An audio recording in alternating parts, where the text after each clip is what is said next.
Before we begin, I'd like to confirm one thing. Is there really a killer among us? Anyway, why don't we try talking about the most pressing issue on our minds? Where we found the body.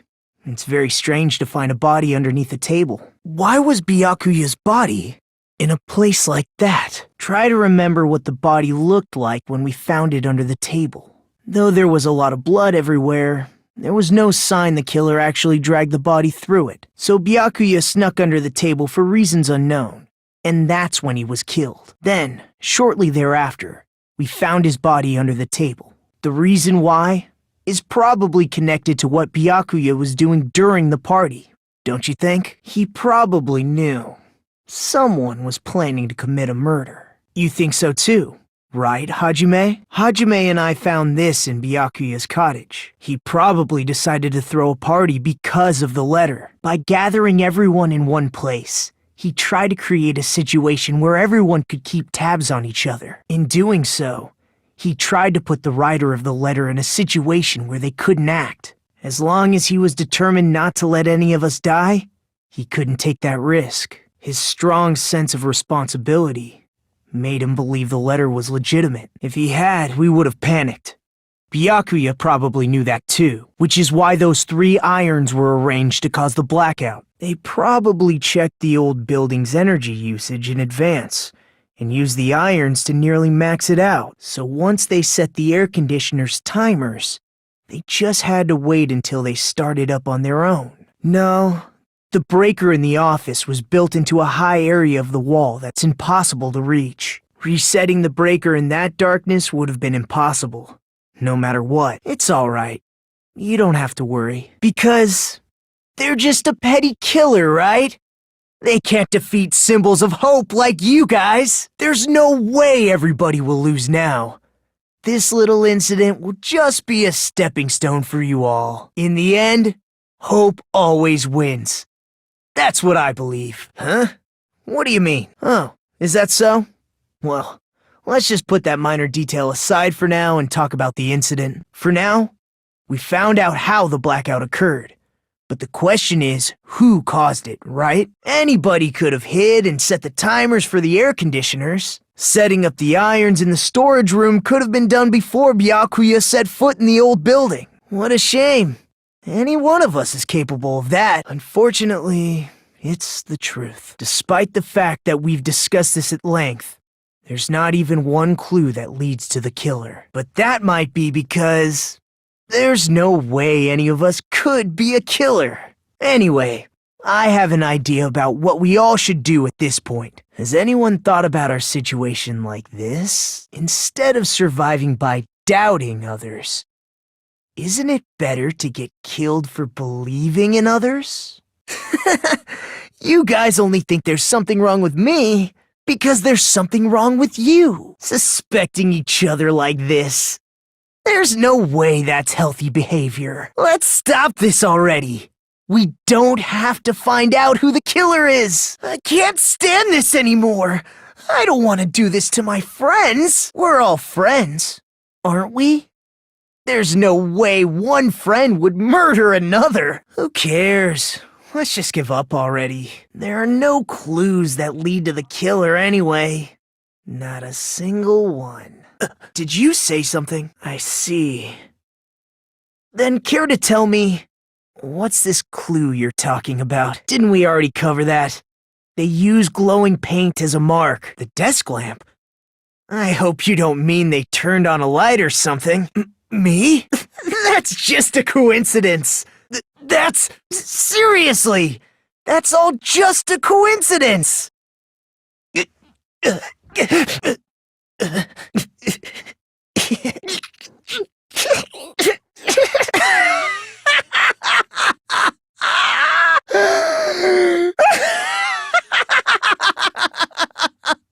The Ultimates are working together to combat the despair of their friend's death!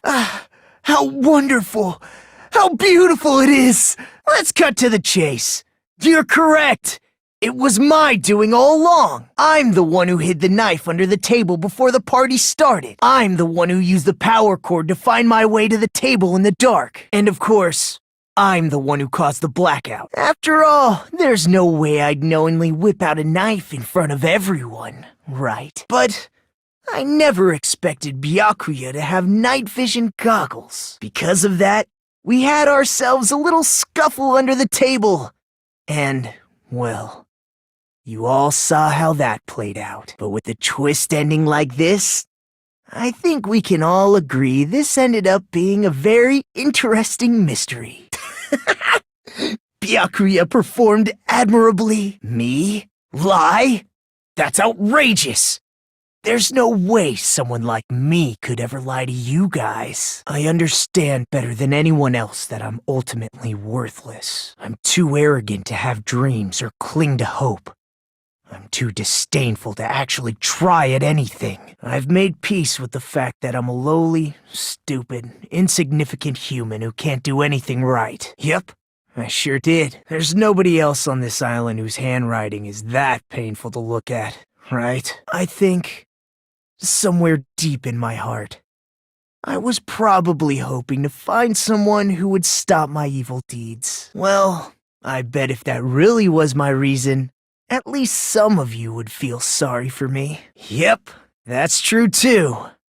But you're wrong about one thing. I didn't need to rig the drawing for cleaning duty, you know? I see. Well, there's no way I'd expect you to remember it. A worthless talent for a worthless human. That's right. I just trusted my luck. I trusted I'd be picked for cleaning duty. It's not just luck. It's true my talent sucks. But I'm still the ultimate lucky student, you know? At the time, Hajime said I wasn't lucky. But it was actually the opposite. I was lucky. That's why I got picked for cleaning duty. Just like I wanted. Byakuya was a very capable leader. For someone like him to get killed? Oh, the despair it brings. It's only fitting that you symbols of hope should use his death as a stepping stone to shine even brighter. That was my only motivation. Is this what you're trying to say, Mikan? As long as we can't prove that the knife is the murder weapon, we can't assume that I'm the killer. Hey, don't blame me. Mikan's the one who said it. Who knows? Nobody can see in the dark, no matter how hard you think about it. The truth is beyond your sight. Don't you think that's a pretty clever metaphor? Despite the fact that it came from me? Not it. What's not it? Such perceptive hearing. Impressive. I'd expect no less from the ultimate musician. Well, that's actually what happened. As a sign of respect for Ibuki's talent, I have a small confession to make. I was actually shoved out from under the table by Byakuya. Just as the blackout occurred, I hurried to duck under the table and grab the knife. But Byakuya, wearing his night vision goggles, caught me and shoved me right out from under the table. That's right. I'm so incompetent that I couldn't even grab the knife. After getting shoved out from under the table, I was just as confused as you guys. I lost sight of the glowing paint, and I didn't even know where the power cord was. Before I realized it, the lights had come back on, and Byakuya's body was lying under the table. From the very beginning, the idea to throw a party, hiding the knife, setting up the blackout, it was all going according to plan. But unfortunately, my plan failed. And all thanks to Byakuya's night vision goggles. What happened after that? Even I don't know. Meaninglessness. What other word is brimming with so much despair? But you can't give up. You need to have hope. Do your best and move forward. Rising to the challenge again and again is why you guys are the symbols of hope. Well, what now? If the knife isn't the murder weapon, there's no definitive proof that I'm the killer. Nobody's ever complimented me on my appearance before. Not even my own mother. I didn't get any blood on me. That is weird. Something that might have been used to block the blood splatter. What do you think it could have been? I guess we did see something I could have used. Isn't that right, Hajime? Wearing a tablecloth, going under the table, getting a knife in a blackout, and stabbing someone. That's not just impossible for someone like me. Wouldn't it also be impossible for you guys too, huh? Hajime, you look like you're onto something. If so, that means the killer was able to get under the floorboards. But from where? And how? It appears we're getting close to the final stage. The blackened or the spotless? Which is superior? I think it's time to settle this. I see. I never considered the portable stove. But there's a hole in your argument. Now then, Hajime, will you battle against me? Will you be able to break through my argument? Did you forget what Kazuichi said earlier? He said the hall was too dark to see the office. The light from the stove that you mentioned, it contradicts his testimony. Or are you intentionally doubting his testimony? The reason Kazuichi couldn't see the office was because the hallway was dark, right? So if a light was shining in such a dark hallway, wouldn't Kazuichi have seen it? After all, he was walking near the hallway, right? Huh? What are you talking about? I see. To actually notice the fire door. Just as expected of the ultimate— Oh, you still don't remember your talent, do you? You sound so scary. If you're that angry, why don't you take a deep breath? Fine, I get it. You're telling me to pass the torch, right? We're going to ask the real killer, not an imposter like me, to show themselves. If you think I am, I really don't mind. Whatever conclusion you ultimates arrive at, I will accept it, no matter what it is. Teruteru. That attitude is so not like you. For the ultimate cook to get so upset. If you fall to aspersions like this, who will be there to support the future of the culinary arts? That's right. For the future of the culinary arts, you must face this and fight it fair and square. Let's assume that the killer used a light, and that they used the fire door to mask that light, and that they moved to the storage room and snuck under the floorboards. Then what? It's dark under the floorboards too. So how would they be able to stab Byakuya? You're not gonna say they shined the light on Byakuya, right? The plan would have been ruined if he noticed. There's no way you can answer, right? You personally haven't investigated what's beneath the floorboards. So, the killer used the mark that I prepared for finding the knife as a mark for stabbing. I see. That's why Byakuya got killed when he took the knife. Then can I ask everyone a question instead? If Teruteru is the killer, that would mean he went to the storage room during the blackout. And just what did Ibuki hear during the blackout? Doesn't that prove Teruteru was in the dining hall during the blackout? That's right. Teruteru was in the dining hall, not the storage room. Which means he's not the killer. You should be so proud of yourself, Hajime. You're just progressing toward the hope you believe in. Now, Hajime, show me more of your hope. Will that be enough to crush Teruteru's hope? Let me ask you again. Did you go to the storage room during the blackout? Well, I believe so. There's no way he could have gone back and forth in that dark hallway. Something like this shouldn't be decided by gut instinct.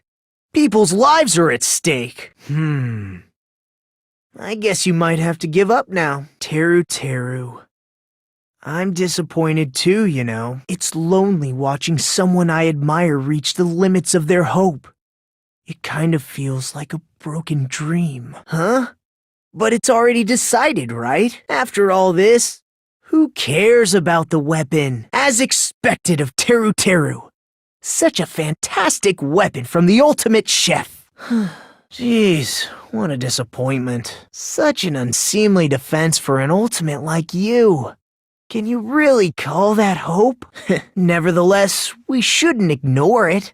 After all, that game is the motive this time. I'm sure everyone who's beaten the game already knows that it's based on an actual murder case. It means Twilight Syndrome Murder Case is a non-fiction game. Additionally, some of us are characters in that game too. Anyway, let's move on.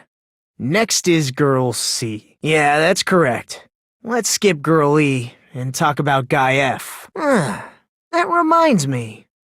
Wasn't there another person whose last name was also Kuzuryu? It was one of the names on the staff roll. The names were Sumiki, Koizumi, Sayonji, Miyoda, Sato, Kuzuryu, and then another Kuzuryu. It's not like I'm wrong.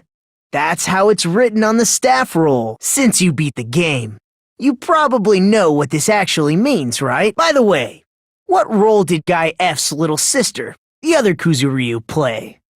You probably noticed, right? Based on Guy F's tone in the game, it's clear that Girl E is not his little sister. So if the only person left is the dead high school girl, then she must be Fuyuhiko's sister. Winning personality? Are you praising me? It's not just a game. It's definitely based on true events. That's why it's the motive. I see. So you're never gonna accept that that game is based on true events, huh? Okay, I understand your attitude toward this class trial now. A mystery that easy would make me feel sad. It wouldn't be good enough to serve as everyone's stepping stone. That's why I'd be much happier if Fuyuhiko wasn't the killer. Then let's hurry up and solve it! Let's first figure out why Girl E was killed, which means Girl E was killed as revenge for the dead high school girl. What do you think, Fuyuhiko? Apparently Girl E was killed to avenge your little sister. But in order to make that clear, we need to know more about the case involving the first victim's murder. Yep, an understandable explanation. Just as expected from the ultimate gamer who excels at clearing games. By the way, since it was never mentioned in the game, we can exclude the possibility of there being a spare key. After she killed the first victim in the music room, what did Girl E do? Actually, the murder was nearly finished by the time the four girls met in the entrance hall. Girl E killed the victim in the music room, broke the window, and went to the office to get the key. With that key, she locked the music room from the hallway, returned the key to the office, and went back to wait in front of the music room. All she had to do was break the vase in the next door classroom as the four girls met by the entrance hall. But the real important talk begins now. Girl E had someone who can be called an accomplice. That person was actually Girl D. But she should have had a clear murderous intent. I mean, she choked her out and then bludgeoned her to death. But Girl E was also killed by someone on the fourth day, or the game's last day. I might as well ask just in case. Who do you think killed Girl E? That's all you can say. If that game is telling the truth, it'd be a huge problem for you. Huh. They're not Hyoko's footprints? That's strange. The footprint I collected from your room matches these footprints perfectly. Then you didn't meet up with Mahiru at the beach house? The brand of gummies you eat only have strawberry, melon, grape, and orange flavors, right? That's right. None of the gummy bags in her cottage had any yellow ones. I'm pretty sure her death was instant, too. I mean, her injury was only a single blow. That's why Mahiru isn't the one who blocked the door. Someone else used her body to block it. Hey, Hyoko. Now that our suspicions have been addressed, can you tell us the truth? Even though you're not the killer, you still went to the beach house, right? Yeah, I got that already, so can you give us the details about that trap? The killer forged them so they could manipulate their actions. Yeah, that's how we should think about it. Really? This is really terrible. I've offered to help so many times. But the killer this time didn't discuss their plan with me at all. It's all my fault. I'm so ashamed of being unreliable. You're wrong, Fuyuhiko. We aren't supposed to doubt each other here. We're supposed to work together. The class trial is where we cooperate with each other, work hard, and aim for victory. The killer and everyone else. Two hopes attempting to grasp the one true hope. Two hopes clashing with each other is poetry in motion. That is what a class trial should be. I'm on the side of the absolute hope that can overcome any despair. And I believe that absolute hope exists at the point where two hopes clash. I agree with that as well. There's no way the killer would leave Hyoko by herself if they were trying to frame her. If Hyoko was left alone and ruined the evidence the killer had planted, it would have messed up their plan. Instead, It makes more sense to think that the killer was hiding in the beach house, watching Hiyoko. Sorry, Akane. It's not like that. Hey, Monokuma. Can I ask you about something that seems strange to me? I'll listen to your story about men from the future some other time. As I recall, the body discovery announcement is made when 3 or more people discover a body, right? Is the killer also included among those 3 or more people? You don't sound very articulate. So you're saying it's unfortunate that I used it for deduction?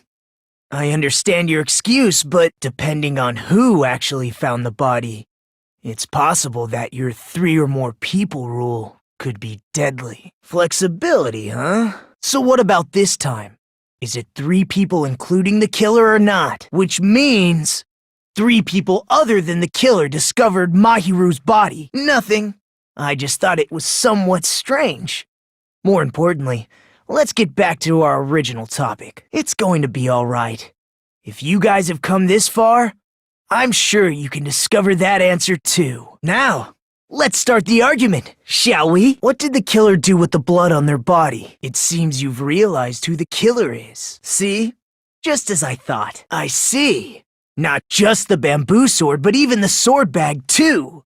She used them both to escape. Akane said she's like a ninja, but it's nothing as silly as that. Simply put, only Peko could have performed this feat. An escape plan befitting of the ultimate swordswoman. Even so, how disappointing. If you'd only let me work with you, it would have been an even greater plan. If you knew about that incident, then you must have played the game. Am I right? As a serial killer enthusiast, you're wondering if Peko is really sparkling justice. Am I right? Honestly, it felt strange to me too. I mean, there's a distinct difference between what we know about sparkling justice and Peko, right? You know, Sonia described sparkling justice like this. She called herself a tool. Which means someone else used her then? I see. I finally understand. Well, I did have a sneaking suspicion all along. I mean, besides Peko and Hiyoko, someone else was also at the beach house. There is proof that establishes that fact. Try to remember it. Yep, that's right. I mean, didn't Monokuma say so earlier? That announcement is made when at least 3 people discover a body. And in this particular case, the killer, Peko, is not one of those 3. If that's the case, it would mean only Hiyoko and Kazuichi discovered the body, but plus, the fact that Monokuma tried to hide that truth from us by being flexible with his own rules, that's such a vital clue that it could alter the outcome of the trial. Like an accomplice, for example. Huh? Am I wrong? Therefore, that person would have the strongest motive out of anybody else here, right? If you were shown a photograph of your sister's dead body, you'd have no choice but to believe it. Even so, you wanted to deny the truth. That's why you sent those photos to Mahiru to confirm it. I see. That's what you were aiming for all along. I don't mind starting the trial, but I don't really have a grasp of how the case played out. You know, because I was asleep the whole time. Amazing! That's such a heart-pounding story! And then what did you do, Hajime? Why the motel? So that's how the case played out. Thank you.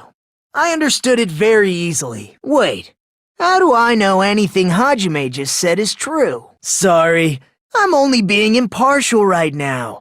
And the story I just heard is clearly suspicious. Hajime, if you're the only one who saw the hanging video, and the first one to discover Ibuki's body, then you could be lying as much as you want right now, right? Obviously.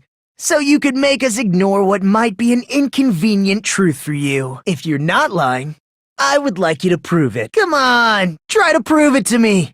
Prove you're not the killer. Hajime's testimony is clearly suspicious. That would also be a lie. Well, obviously, because he's the killer. The fact that the bodies were imitating the movie means it probably is Hajime's fault. Of course you're not.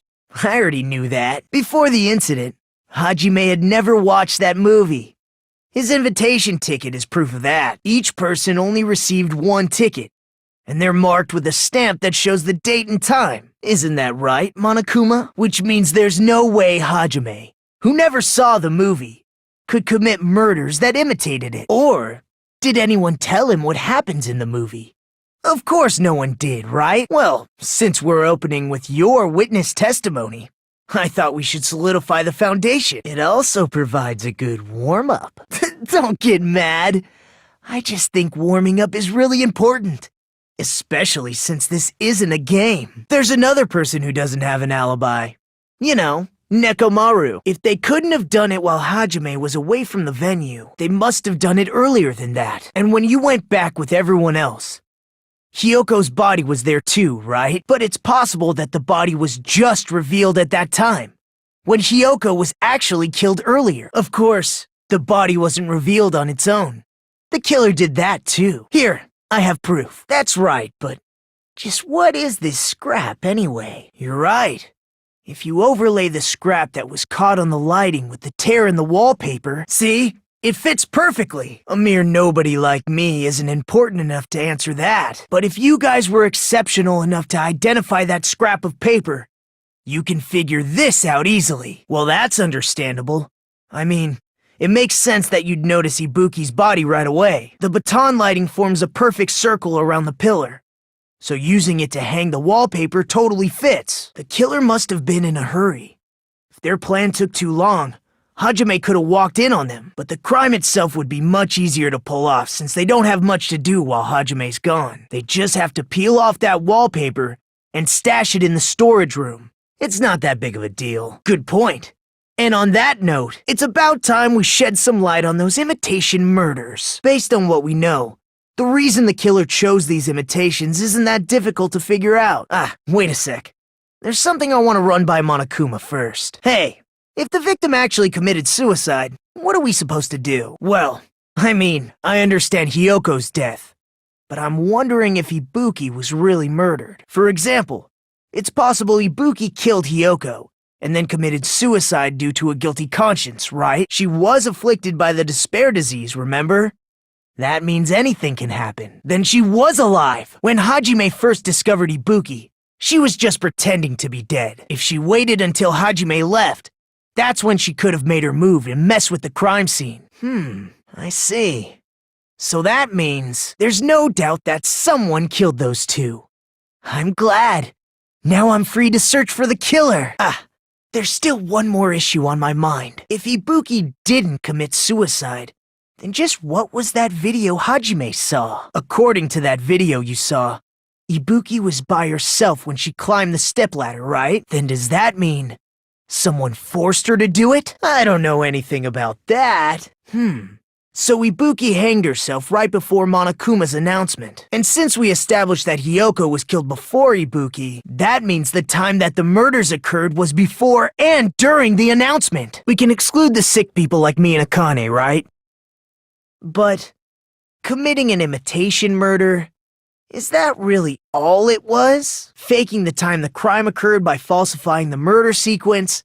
Hiding their alibi in the process? Was that the only reason the killer made both bodies imitate the movie? I feel really bad for confusing you guys so much, but that's how I feel. I think the killer had a completely different reason for falsifying the murder sequence. It suddenly got quiet in here. Did I confuse you?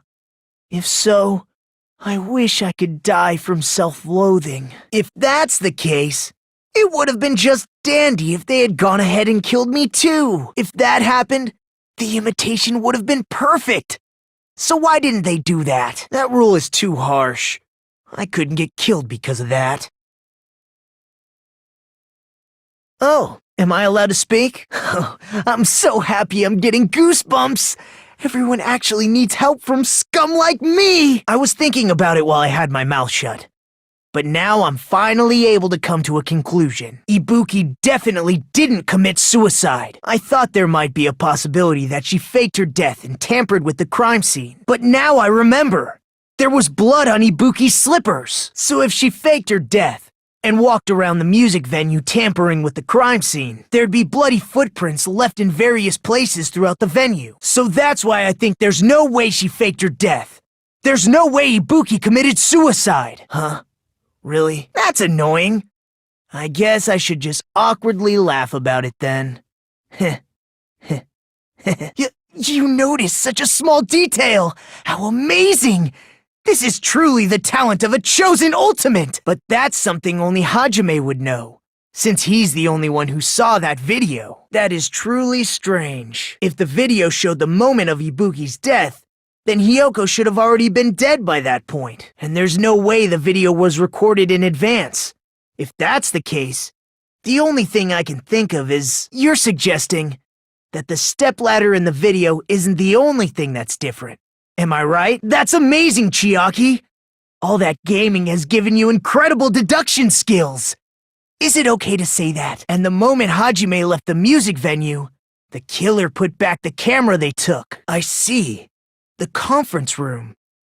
Indeed, the floor of that room is the same color as the music venue stage. So the killer chose the conference room because they realized the floor matched. That might have been another reason, but the main reason was probably to tamper with evidence. The lighting in the conference room and the music venue are so different. They couldn't be used during filming. That's why the killer used a candle as film lighting instead. But this must be a surprising turn of events for Hajime. You never suspected that the video you saw in the hospital was being filmed in the conference room. By that time, the real Ibuki must have already been killed. Now that you mention it, you guys brought that up earlier. Only Hajime and Mikan have an alibi. Not only that, the others in the hospital, Akane and I, we're both delirious from the despair disease. It's not literally impossible. Can't you give a better defense than that? Can you hold on a minute? Well, I know I'm being intrusive and all, and I mean, I have no place to say this. I missed all of the critical parts, and I doubt I have anything worth saying at an important time like this, but still. There's definitely no way I can overlook the killer this time. I thought it was suspicious all along.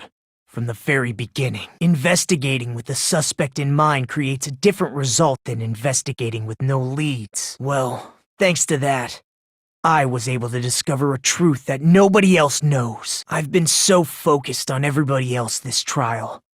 But I guess now's a good time to say it, right? Well, it's nothing big, really. Only a small, decisive clue that points to the killer. Let's take a look. Shall we? Regarding the rope Ibuki was dangling from. This rope was supplied by the supermarket, right? There weren't any ropes inside the music venue. If they got it at the supermarket, that means it was brand new, right? I want you to take a close look at this rope. And keep in mind that it's brand new. Near the middle of the rope, it's frayed, as if it was rubbed strongly. But why is it like this? The loop Ibuki used to hang herself is on one end of the rope, and the part of the rope that hung from the baton lighting is on the other end. It means, well, from what I can infer, I think the rope was used like this. The killer wrapped the rope around Ibuki's neck, pulled both ends at full strength, and strangled her. The center of the rope is frayed because that's the part they used to strangle Ibuki. Not everyone cooperates at a class trial. Those who lie and conceal the truth will obviously be here too. Just like this case's killer. I was just copying them a little bit, and then I finished speaking. Huh? You didn't notice it? I thought I made the decisive clue very clear. Ibuki didn't die from hanging. She was strangled to death. But we believed it was from a hanging. Why would that be? You should have been able to tell the difference between hanging and strangling. Just by looking. You, Mikan, the ultimate nurse. But even a drunk medical student can notice the difference between a hanging and strangulation. Don't you think her devotion to nursing is what helped her draw Ibuki to her death? And if not, her symptoms were still very serious and caused her to believe what anybody told her. It wouldn't surprise me if she willingly followed Mikan because she was nursing her. I'm not a criminal. Mikan is.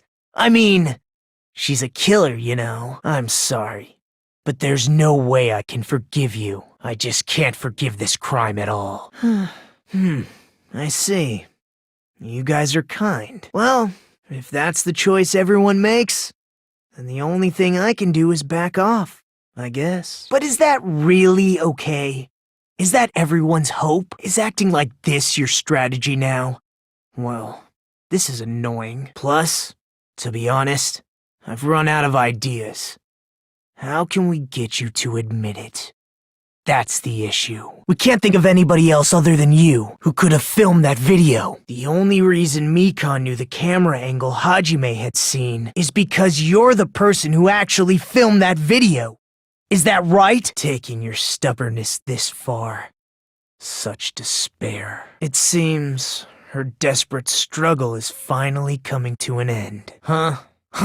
But we can't say for sure that that instinct is wrong, can we? There's another way to use that pillar to kill. You guys just haven't noticed it. You guys, the same as usual. You're unable to clear a path to the future with your own powers, so you just stand there and falter. What a waste of talent. And you all intend to fight the Future Foundation? You make me laugh. Regardless, it's not like I want to die with the rest of you. So I guess I should lend a hand. I've learned a valuable lesson. Ignorance is by far the greatest shame. Well, first of all, the pillar itself is not enough, but when combined with a specific item, there's a way it could be possible. Of course, the ultimate weapon. Of course I know, but I'm pretty sure everyone else has seen it, you know? In order to clarify that, we first need to solve the secret of the funhouse. You still don't realize it? Jeez, get it together. You're supposed to be the symbols of hope, aren't you? I forgot. Except for Hajime, of course. If so, then what? Do you seriously think such a simple answer is the correct answer? Oops, I guess I've said too much. I thought it would come to this. I knew my turn was coming up. Fine. I'll tell you guys a big hint that can help you solve the secret of the funhouse. But then it wouldn't mean anything. I need you guys to do this class trial properly. It's also important for me because it will help me determine something. I have a good reason for that. The reason I'm the only one who knows it is because I was the only one who performed the appropriate action. That's right. The hint is what I saw after I cleared it. In the depths of the final dead room, there was a hidden room surrounded by concrete, and there, a small conspicuous window waited, all by itself. From that window, I saw some very strange scenery. Instead of explaining it, it might be faster just to show you. At an opportune time, I found a perfect camera in the final dead room. Yep, see? This is it. Let me explain it to you again. I took this picture on the first floor of Strawberry House, from the secret room within the final dead room. But don't you think it's weird? If the funhouse's structure is what you guys have been thinking, then there's lots of things that don't make sense in this picture, right? Then let's begin.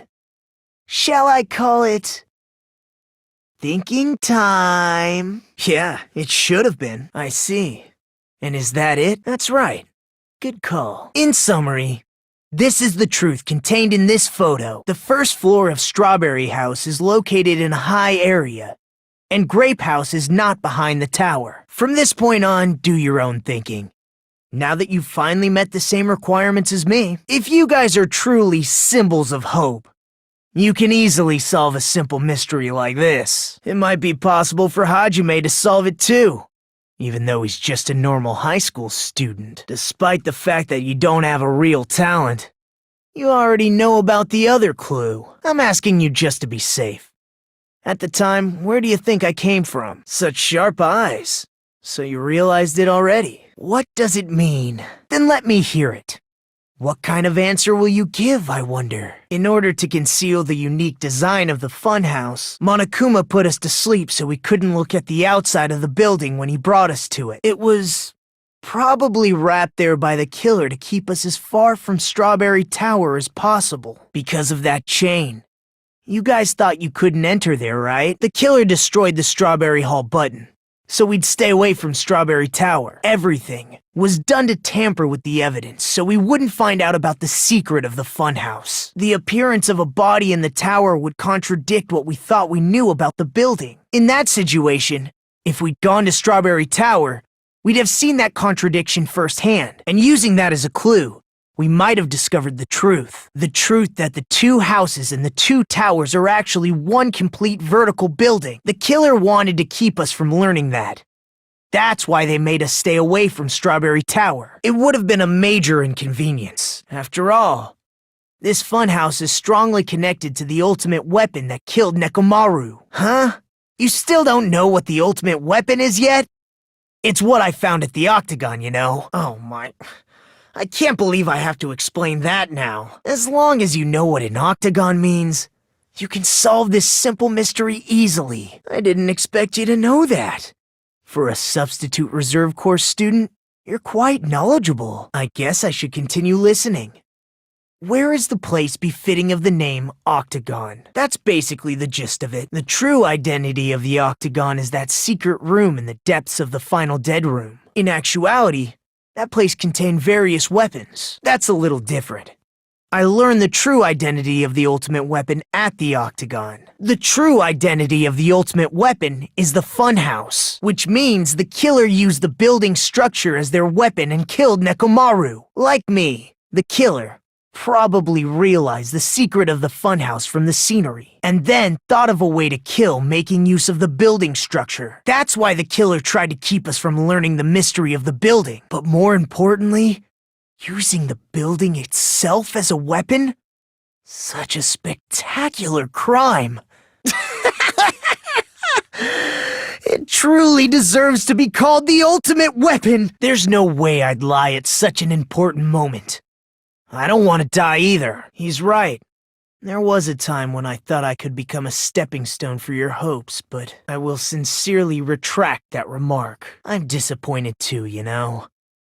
If this was a murder for the sake of hope, I'd happily sacrifice myself. I see. So you're telling us all to think about the arrangement, right? And then, in order to make him fall from the force he was generating, the wire was hung on the tip of the doorknob so it would easily slip off. In actuality, the scrape marks caused by the wire were near the tip of the doorknob, right? When Nekomaru awoke, he must have struggled much more than expected, which caused the doorknob to break off. So thanks to that alarm, Nekomaru ended up falling while he was still hanging upside down. That doesn't mean he just crashed straight into the floor. Of course, you know that too. Right? Well, the pillar was a bonus. It's not even clear if the killer intended that, or if it was just a coincidence. Oh, that's what I asked you to do. So you really listened to me and checked all the clocks. I see.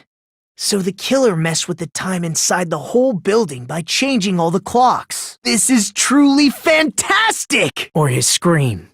If we use that rumbling sound as a reference, we might be able to figure out how much our time was off. The reason is obvious, so they could lure out just Nekomaru. If you messed with the clocks and used a specific thing, you'd definitely get Nekomaru to the tower alone, right? From there, the killer's plan was a splendid success.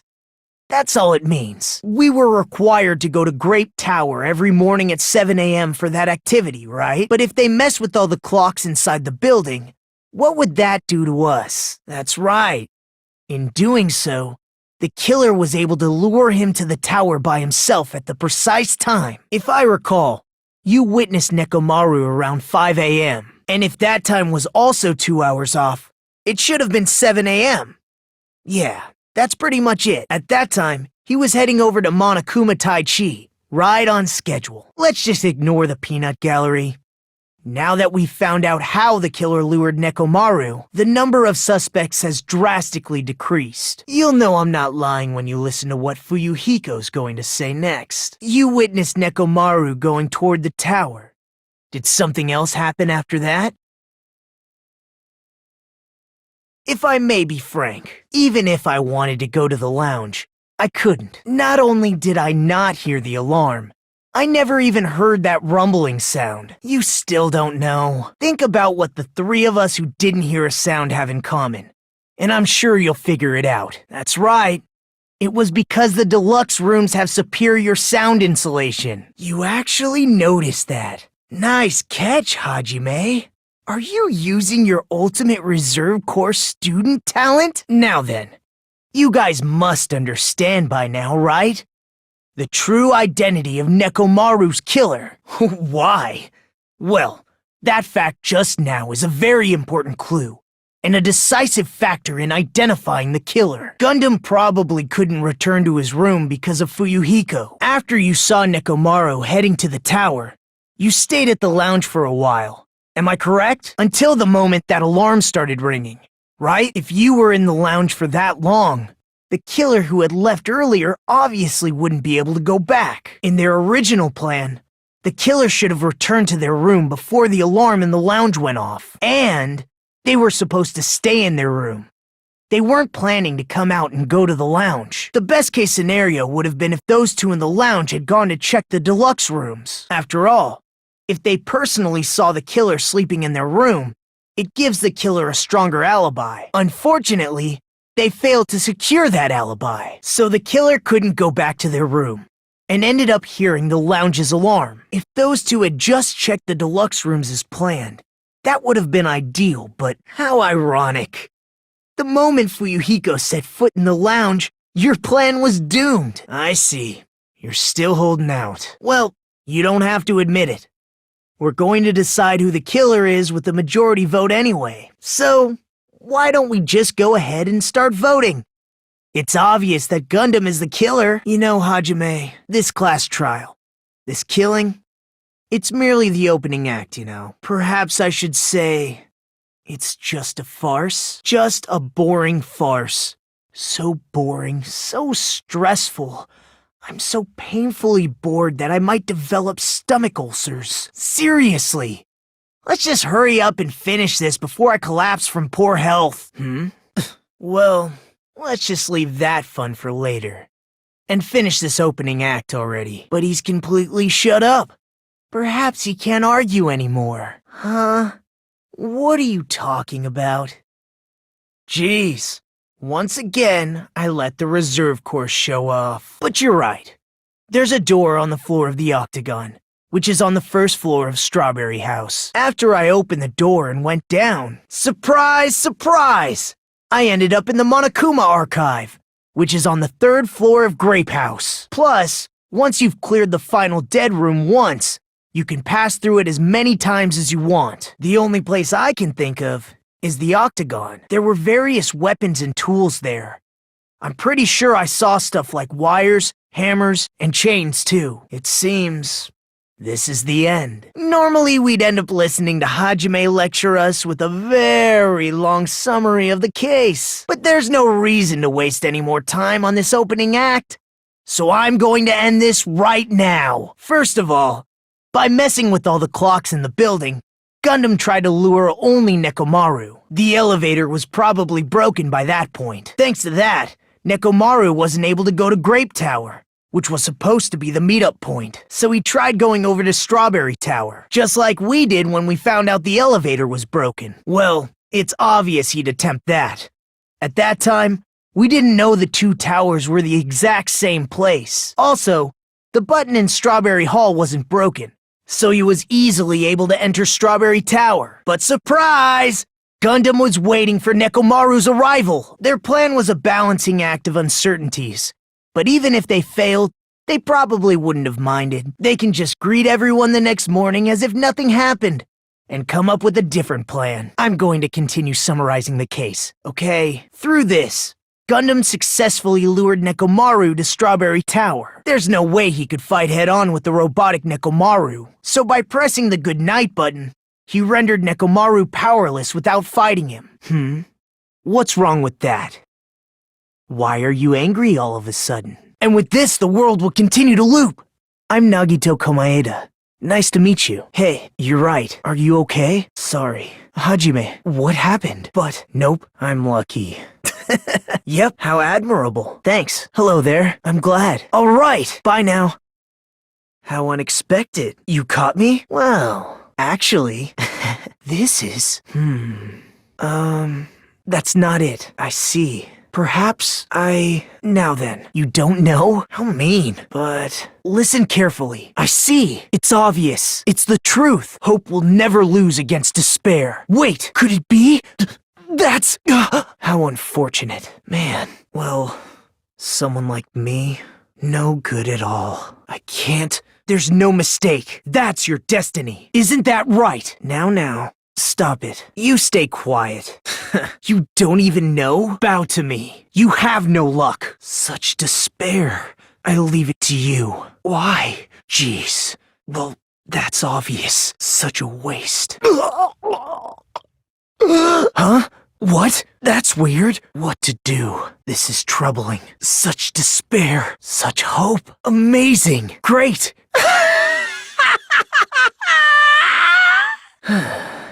Hey! Amazing! This is exciting! Damn it. Impossible. Right?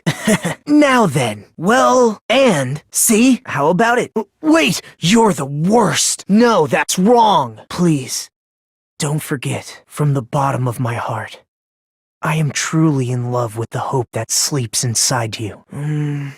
I wonder who's watching this message. Please call me the ultimate hope. Hey, can you hear me? Are you okay? You seem pretty out of it. To be honest, I'm also...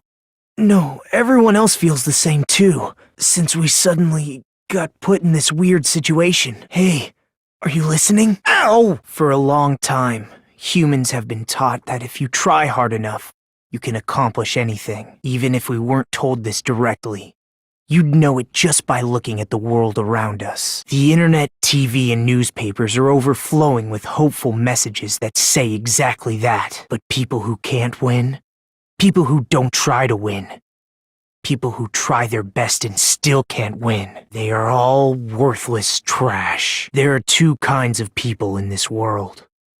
Those who are born with worth, and everybody else, no matter how hard a lowly human tries. They will never be the same as someone who was born worthy. They say that effort breeds success, but that's a complete lie. The world is not that accommodating. No matter how hard a small dog tries, it will never become a large dog. No matter how much a penguin tries, there's no way it will ever soar through the sky. Which means, unworthy humans will never become worthy, no matter what they do. People with talent don't become talented. They're just born with their abilities right from the start. That's right. Just like you guys. That's why I have so much respect for you all. Just so you know, what I feel is different from admiration. Admiration is wishing you could be like the object of your admiration. But what I feel is not so self-serving. How should I put it? What I feel is more pure. More like a selfless love that wants nothing in return. So, I want you guys to believe me when I say, I don't mind if you kill me. But if that happens, I want you to let me help. I don't care if the killer survives, or if everyone but the killer survives. I just want both sides to do their very best. I want to see with my own two eyes the absolute hope that lies ahead. Yep. I'm really lucky. Someone as insignificant as me will be there when hope and despair collide and unleash their energy. So please, let me help you. If you're planning to kill me, I would be honored to help you carry out your plan. I want you to use me as a stepping stone so everyone can shine. I want you to kill me in a way that befits... Hajime? Could it be... Did you take time out of your busy day to bring some food to little old me? Wow, I'm so happy. As you can see, I can't exactly greet you with my full hospitality.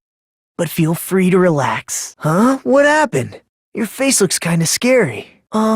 You're not going to feed me? Well, I can't eat it on my own. You know, since my hands are all tied up. Actually, I was really embarrassed to ask a girl to feed me. So I'm glad you're the one who came. Anyway, what happened to Mahiru? Did she leave saying she had some business to take care of? By the way, I heard about Twilight Syndrome murder case, was it? I have mixed feelings. I really liked that game a lot. Oh well, I'm a little disappointed. It's not like you Ultimates to ignore the threat that's standing right in front of you. So are you really planning not to play the game? Do you think Monokuma will just let that slide? You guys should confront it. After all, hope springs when you confront despair. Hey, Hajime, weren't you planning to feed me? Hey, Hajime! Huh? There's still more. What am I doing? Playing Russian roulette, obviously. I've only removed one bullet. So there's only a 1 in 6 chance that I'll survive. It's not much of a talent, but even I have an ultimate level talent, you know? I'm the ultimate lucky student. But if I can't win when there's only a 1 in 6 chance of success, then what kind of ultimate talent is that? I mean, if my luck gets me killed like this, there's no way you can really call that talent. If I'm truly the ultimate lucky student, I need to survive here. Isn't that right? What are you doing? Tie me up? But I'm not struggling. You guys are really disappointing. How long are you going to continue behaving so short-sightedly? You gotta look at the big picture, you know? It's fine if you don't understand. You can just see the end without knowing. Now then, let's begin! The beginning of the end of Jabberwock Island!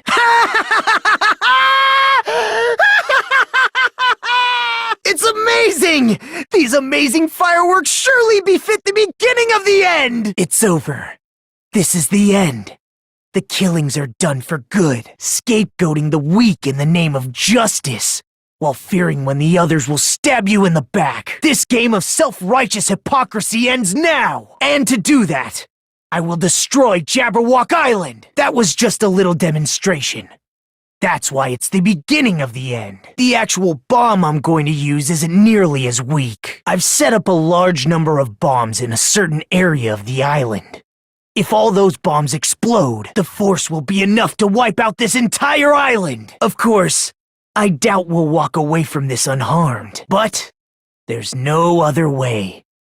The actor is expected to leave the stage during the finale. No, that's not it. I'm not the crazy one here. The one who's really crazy is... That hurts. But I'll never tell. If you really want me to spit it out, you should try torturing me or something. Maybe you can stab my fingers with that fork over there. Or scoop my eyes out with that spoon. If you're not willing to fill me with despair, there's no way my hope will ever I don't think you're just some random person. One mistake and I might have ended up just like you. I guess the reverse is possible too.